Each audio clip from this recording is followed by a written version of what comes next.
battlefield for most of the 20th century. But one of the hardest fought wars of all was in 1973, when Egypt and Syria launched a surprise attack on Israel on the Jewish holiday of Yom Kippur.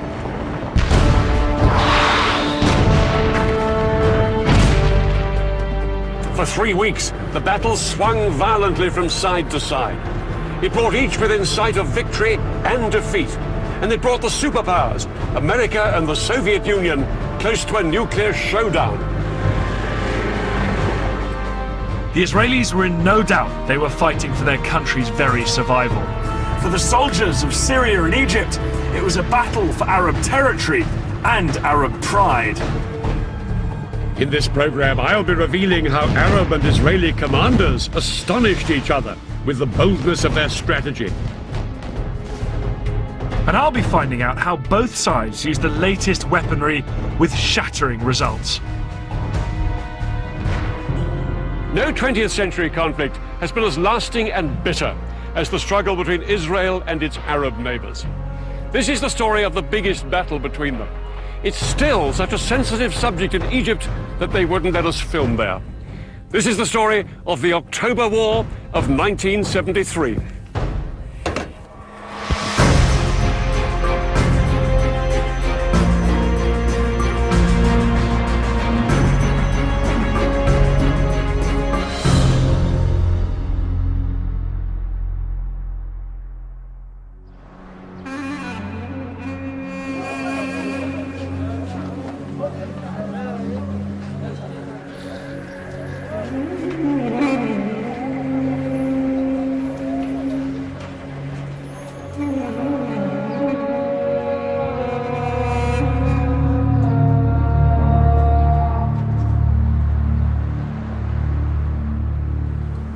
This concrete security barrier here runs through Jerusalem and hundreds of miles to the north and the south.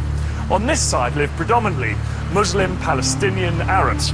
On this side, the largely Jewish population of Israel. The 8-meter-high barrier, which the Israelis started building in 2002, is the most powerful symbol of the hostility between Jews and Arabs, which still remains after nearly a century of conflict. The Israelis say that they built this barrier to keep out Palestinian terrorists. The Palestinians say it's just Israel's way of grabbing more of their land. And that's what this conflict has always been about: land. Land known at the beginning of the 20th century as Palestine. Back in 1917, the British controlled Palestine, and they promised the Jews a homeland here. The problem was, there were more than 10 times as many Arabs as Jews already living in Palestine. And as hundreds of thousands more Jews poured into the country, open fighting broke out between them. By 1947, things were so bad, the United Nations stepped in with a plan.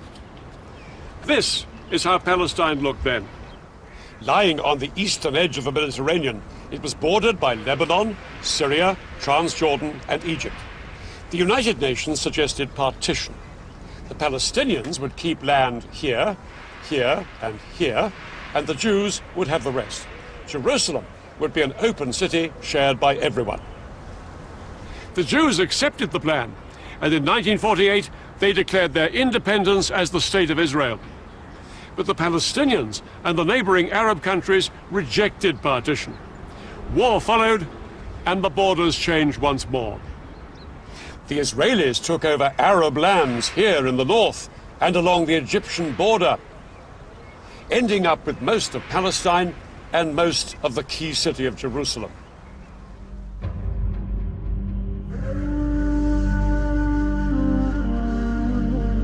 Tens of thousands of Palestinians fled or were expelled from their homes.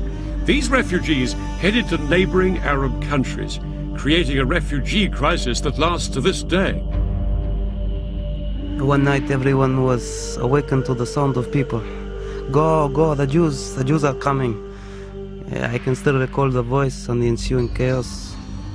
Within a short period of time, the entire village was marching out, carrying bare essentials, bedding on a mule, some clothing, some food. The Arabs refused to recognize this new state of Israel, and their resentment at the loss of Palestinian homes and land grew. For their part, the Israelis felt vulnerable, surrounded on all sides by hostile Arab enemies. Over the next 20 years, there was regular fighting along the borders.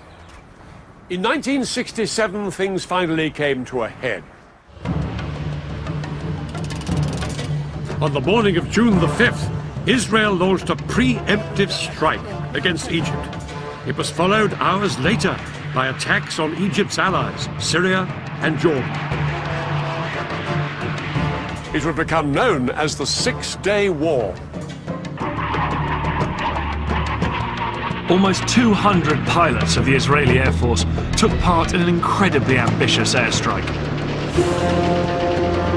Their mission was to wipe out the Egyptian Air Force, the largest in the Arab world.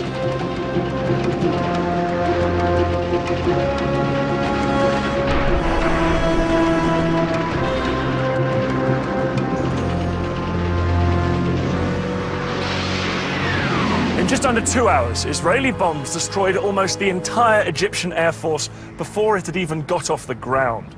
Next, Israel launched strikes on the air forces of Jordan and Syria.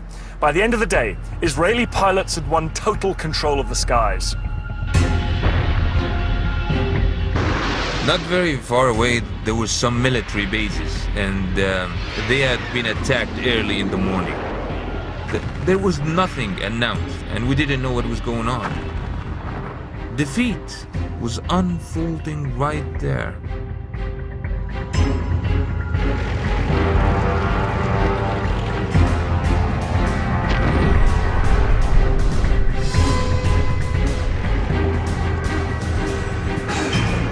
Israeli ground troops stormed into Syria, Jordan, and Egypt. At the same time, other Israeli troops made a bid to capture Arab-held Jerusalem.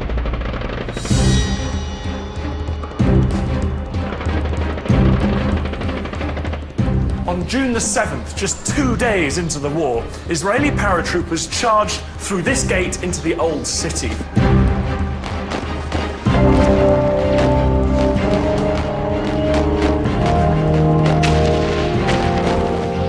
But as they pushed through these narrow streets, they came under fire from Jordanian snipers who'd taken up position in the upper stories of the buildings on either side.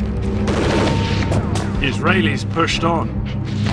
It took them a few hours to clear out these last pockets of resistance, but by early afternoon, the whole of Jerusalem was in Israeli hands.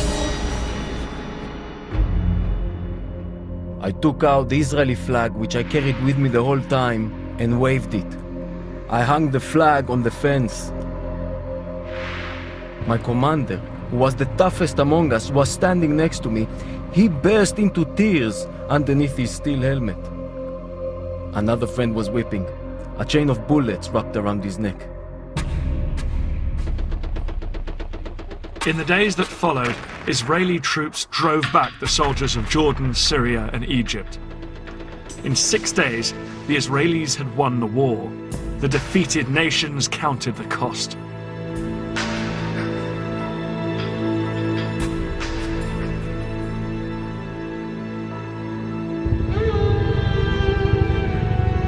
It's estimated that Egypt lost 80% of its military capacity, and along with Syria and Jordan, suffered over 30,000 dead and injured. People didn't really know what was going to happen next. I mean, people were scared. The whole country was at a total loss of what to do. The fighting may have been over, but it hadn't created the conditions where the two sides could come together. Peace was as far away as ever. For the Arabs, the Six-Day War was an utter disaster. Before this whirlwind campaign, Israel had been a tiny wedge of land, squeezed between Arab states, only 9 miles wide at its narrowest. Suddenly, it was a Middle East superpower, and 5 times the size. The borders had been pushed back to swallow a piece of Syria up here, called the Golan Heights. To the east, Israel had seized the West Bank, And in the south, it now occupied Egypt's entire Sinai Peninsula, a huge expanse of desert. From this newfound position of strength, Israel's leaders demanded that the Arab world recognize the State of Israel.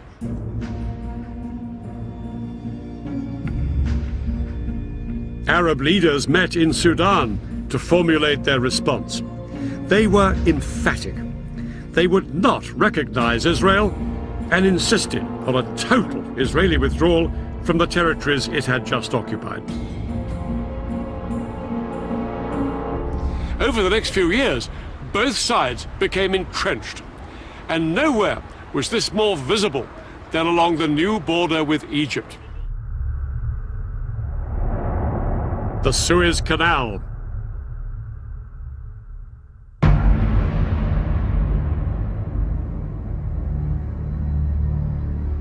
The canal is one of the world's busiest shipping lanes, allowing ships to pass between Europe and Asia without sailing round Africa.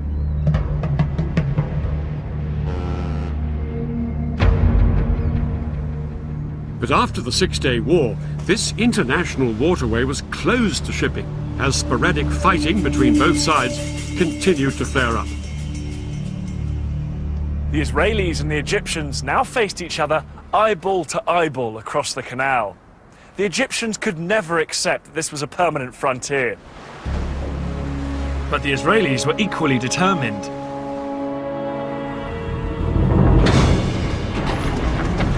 Egyptians now watched in horror as the Israeli military machine went to work. All along the Suez Canal, the Israelis built a massive network of walls, forts and trenches that became known as the Bar Lev Line.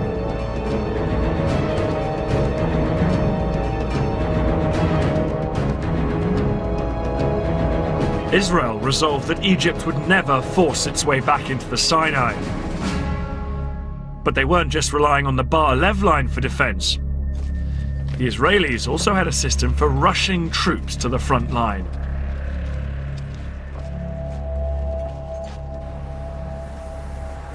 Israel has a small population and can't afford a large standing army.